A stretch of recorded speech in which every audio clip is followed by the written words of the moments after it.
મારું નામ છે જીયા પરમાર. વોર્ડ નંબર 3 રેલનગરમાં રુદ્ર રેસિડેન્સી છે. સમસ્યા તો અપાર છે, પણ મેઇન સમસ્યા છે રોડ રસ્તા અને જે કચરો જે બહાર થાય છે મેઇન ગેટ ઉપર, એ એટલો સખત થાય છે કે ત્યાંથી તમે ચાલી ન શકો. રોડ રસ્તા આ 2-2.5 વર્ષ સોસાયટી બની છે. સતત ફરિયાદો, એપ્લિકેશન આપેલું છે. કાર્યકર્તાઓ અને હોદ્દેદારો આવે, જોવાય આવે છે, પણ સમસ્યાનું નિરાકરણ કંઈ નથી મળતું અમને કે ચલો થઈ ગયું કામ, એ નથી થતું.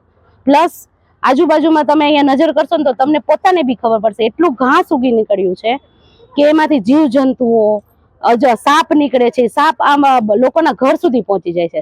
તો બધાને નાના બાળકો છે, તો નાના બાળકોને બહાર કેવી રીતે રમાડે? અવારનવાર રજૂઆત કરવામાં આવી છે, છતાં કોઈ સમસ્યા. કોર્પોરેટરને બી અમે લેખિત ફરિયાદમાં આપ્યું છે, અહીંના હોદ્દેદારો હોય એને બી લેખિતમાં ફરિયાદ આપ્યું છે, પણ એ લોકો માત્ર જોવા આવે ક્યારેક કે ચલો આ સમસ્યા છે, એને બી ખબર છે કે સમસ્યા છે, પણ સમાધાનના નામે મીંડું.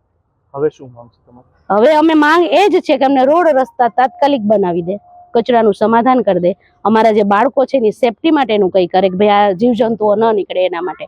વૃદ્ધો છે તો એ બિચારા સ્કૂટર ઉપર બેસીને એટલા ખાડા છે, કેવી રીતે જાય?